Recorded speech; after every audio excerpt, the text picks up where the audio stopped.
क्या आप जानते हैं कि महाभारत का प्रत्येक पात्र किसी न किसी देवता का अंश या अवतार था।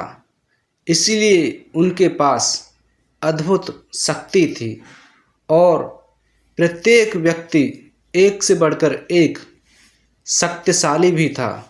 लेकिन कोई उन शक्तियों का प्रयोग कर पाया तो कोई शक्तियों का प्रयोग नहीं कर पाया। इसीलिए कोई तो हारा और कोई जीता। महाभारत के ये सभी योद्धा कलयुग में किसी न किसी रूप में पुनः जन्म लिया था। श्री कृष्ण भगवान विष्णु जी के अवतार थे और बलराम जी शेषनाग जी के अंश थे। 8 वसुओं में से एक ध्युव नामक वसु ने ही भीष्म के रूप में जन्म लिया था। देवगुरु बृहस्पति ने ही द्रोणाचार्य के रूप में जन्म लिया था। अश्वत्थामा रुद्र के अंशावतार थे। दुर्योधन कलयुग का और उसके 100 भाई पुलत्स्य वंश के राक्षस के वंश थे। सूर्यदेव के पुत्र कर्ण, इंद्र के पुत्र अर्जुन, पवन के पुत्र भीम, धर्मराज के पुत्र युधिष्ठिर और 2 अश्विनी कुमारों नाशल्य और दस्त्र के पुत्र नकुल और सहदेव थे। रुद्र के एक गण ने कृपाचार्य के रूप में जन्म लिया। द्वापर युग के अंश से शकुनी अरिष्टा के पुत्र हंस नामक गंधर्व ने धृतराष्ट्र तथा पांडु के रूप में जन्म लिया। सूर्य के अंश धर्म ही विदुर के नाम से प्रसिद्ध हुए। कुंती और माद्री के रूप में सिद्धि और धृतिका का जन्म हुआ था। मती का जन्म राजा सुबल की पुत्री गांधारी के रूप में हुआ। राजा भीष्मक की पुत्री रुक्मणी के रूप में लक्ष्मी जी व द्रौपदी के रूप में इंद्राणी उत्पन्न हुई थी। अभिमन्यु चंद्रमा के पुत्र वर्चा का अंश था। मरुतगढ़ के अंश से सात्यकी, द्रुपद, कृतवर्मा व विराट का जन्म हुआ था।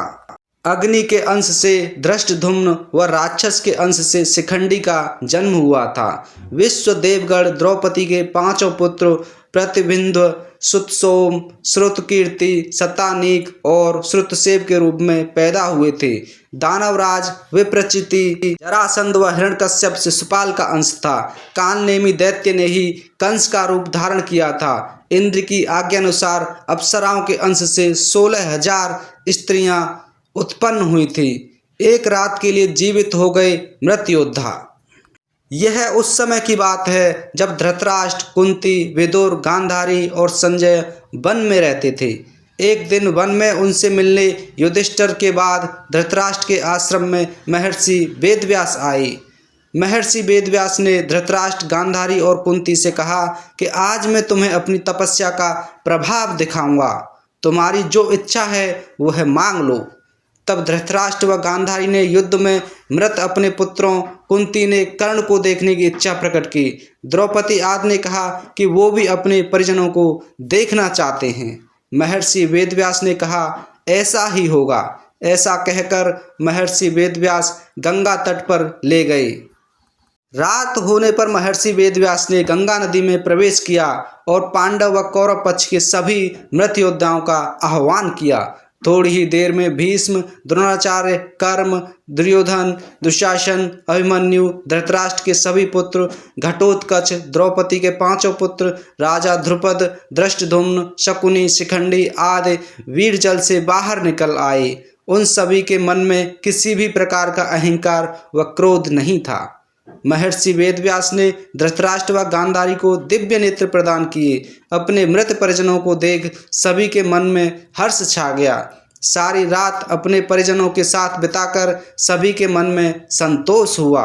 अपने मृत पुत्र, भाई, पतियों और अन्य संबंधियों से मिलकर सभी का संताप दूर हो गया। इस प्रकार वह अद्भुत रात समाप्त हो गई। भविष्य पुराण के अनुसार शिवजी से युद्ध करने के कारण पांडवों को कलयुग में पुनः जन्म लेना पड़ा था।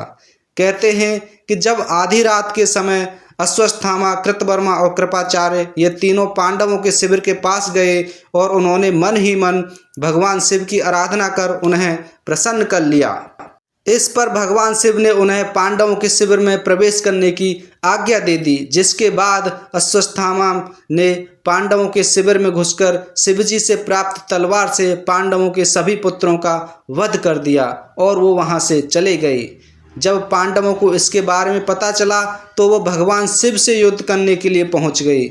जैसे ही पांडव शिवजी से युद्ध करने के लिए गए, उनके सामने पहुँचे, उनके सभी अस्त्र शस्त्र शिवजी में समा गए और शिवजी बोले, तुम सभी श्री कृष्ण के उपासक हो, इसीलिए इस जन्म में तुम्हें इस अपराध का फल नहीं मिलेगा, लेकिन इसका फल तुम्हें कलयुग में फिर से जन्म लेकर भोगना पड़ेगा।